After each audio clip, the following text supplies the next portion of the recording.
রাধে।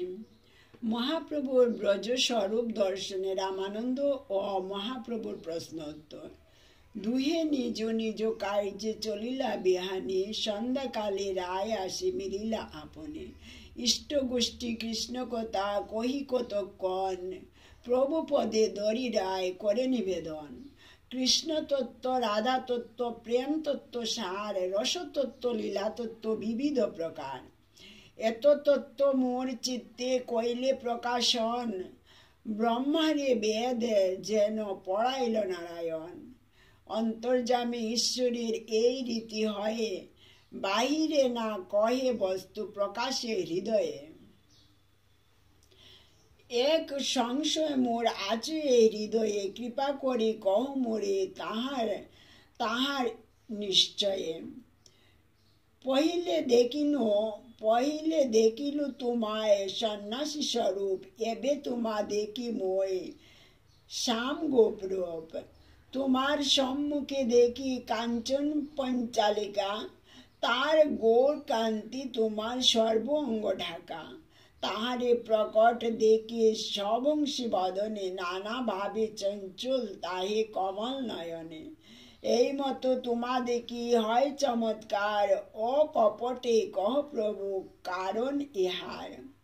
প্রভু কয়ে কৃষ্ণে তোমার গাঢ় প্রেম হয়, প্রেমের স্বভাব এই জানিও নিশ্চয়। মহাভাগবত দেখি স্থাবর জঙ্গম, তাহা হয় তার শ্রীকৃষ্ণ স্ফুরণ। স্থাবর জঙ্গম দেখে না দেখে তার মূর্তি, সর্বত্র হয় নিজ ইষ্টদেব স্ফূর্তি।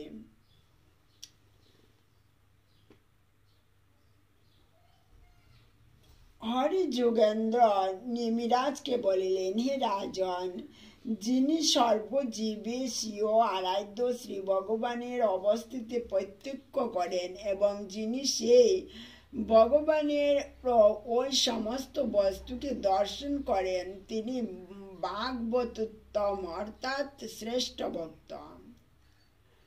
শ্রী ব্রজদেবীগণ কহিলেন, হে সখী, শ্রীকৃষ্ণ যখন বেণু দ্বারা গোপ বালকগণকে আহ্বান করেন, তখন ফল পুষ্পাদির ভরে অবনত বনলতাগণ তাদের আপনাতে যেন কৃষ্ণ বিরাজ করিতেছেন, এইরূপ প্রকাশ করিতে করিতে আনন্দে মধুধারা বর্ষণ করিতে থাকে এবং তাদের প্রতি অর্থাৎ তরুগণ তাদের মতো আনন্দ প্রকাশ করেন।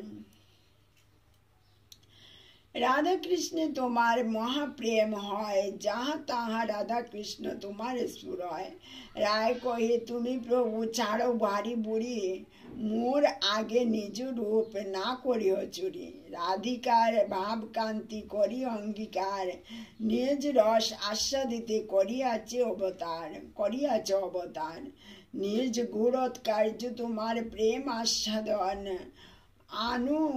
আনুষঙ্গে প্রেমময় কইলি ত্রিভুবন। আপনি আইলে মোরে করিতে উদ্ধার, এবে প্রকট করো তোমার কোন ব্যবহার। এবে কপট করো তোমার কোন ব্যবহার, তবে হাসি তারে প্রভু দেখাইলা স্বরূপ। রসরাজ মহাভাব দুই এক রূপ। এখানে মহাপ্রভু আর রায় রামানন্দের মধ্যে প্রশ্ন উত্তর চলছে। রায় রামানন্দ প্রভুকে এইভাবে বলছেন, প্রভু তুমি এসেছ আমাকে তোমার রূপ দেখানোর জন্য, কিন্তু তুমি এবার কেন আমার সঙ্গে কপটতা করছ? তখন প্রভু বাধ্য হয়ে উনার রূপ দেখাতে বাধ্য হলেন। এইভাবে বলছেন, তবে এবে কপট করো তোমার কোন ব্যবহার, এটা রামানন্দ বলছেন প্রভুকে। তবে হাসি তারে প্রভু দেখাইল স্বরূপ। তখন প্রভু নিজের রূপ দেখালেন। রসরাজ মহাভাব দুই এক রূপ। রসরাজ মহাভাব মানে গোবিন্দ রাধা গোবিন্দ দুইজনে এক রূপ। মহাবাব মানে রাধারানী, রসরাজ মানে কৃষ্ণ। এই দুই রূপে এক অঙ্গ, উনি হলেন গৌরাঙ্গ। এই দুই রূপে গৌরাঙ্গ এসেছেন এক রূপ ধরে। রসরাজ মহাবাব দুই এক রূপ। দেখি রামানন্দ হইলা আনন্দে মূর্ছিত, ধরিতে না পারি দেহ পড়িলা ভূমিতে। প্রভু তারে হস্তস্পর্শে করাইল চেতন, সন্ন্যাসীর বেশ দেখি বিস্মিত হইল মন। আলিঙ্গন করি প্রভু কইল আশ্বাসন, তোমা বিনা এই রূপ না দেখে কোনো জন, মোর তত্ত্বলীলা রস তোমার গোচরে। অতএব এই রূপ দেখাইল তোমারে, গৌর অঙ্গ নহে মোরে রাধাঙ্গ স্পর্শন। রাধাঙ্গ স্পর্শন, গৌরঙ্গ নহে মোরে রাধাঙ্গ স্পর্শন। গোপেন্দ্র সুত বিনা দেহ না স্পর্শে অন্যজন, তার ভাবে ভাবিত আমি করি আত্মমন। তবে নিজ মাধুর্য রস করি আস্বাদন, তোমারটাই আমার কিছু গুপ্ত নাহি কর্ম। লুকাইলে প্রেম বলে জানো সর্বমর্ম, গুপ্তে রাখিহ কাহা না করিহ প্রকাশ। আমার বাতুল চেষ্টা লোকে উপহাস, আমি এক বাতুল তুমি দ্বিতীয় বাতুল। অতএব তোমায় আমায় হয় সমতুল। এই রূপ 10 রাত্রি রামানন্দ সঙ্গে সুখে গাইলা প্রভু কৃষ্ণ কথা রঙ্গে। নিগুড় ব্রজের রস লীলার বিচার, অনেক কহিলা তার না পাইল পার। তামাকাশের উপাসনা রত্ন চিন্তামণি, কেহ যেন পুতা কাহা পায় এক্ষণে। ক্রমে উঠাইতে যেন উত্তম বস্তু পায়, ওই যে প্রশ্ন উত্তর কইল প্রভু রাম রায়।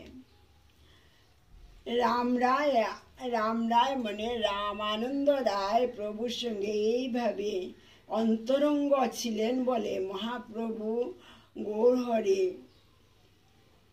নিজের অন্তরের অন্তঃস্থলের সব কথা রায় রামানন্দের সাথে আলোচনা করতেন রাত্রিবেলা একা। তাই তো বলে বহুরং সঙ্গ লইয়া করে নর্তন কীর্তন, অন্তরঙ্গ লইয়া করে রস আস্বাদন। তাই রামানন্দ ছিলেন মহাপ্রভুর অন্তরঙ্গ ভক্ত। তাই এই অন্তরের কথাগুলা অন্য কাউকে তো বলা যায় না। তাই রামানন্দের সাথে, রামানন্দ তো এত উচ্চ মার্গের ভক্ত, মহাপ্রভুর অন্তরের সব কথা উনি বুঝতে পারতেন, দেখতে পারতেন। তাই মহাপ্রভু রামানন্দের কাছে কিছু লুকিয়ে রাখতে পারলেন না, সবই প্রকাশ করে দিলেন। জয় শ্রী রাধে।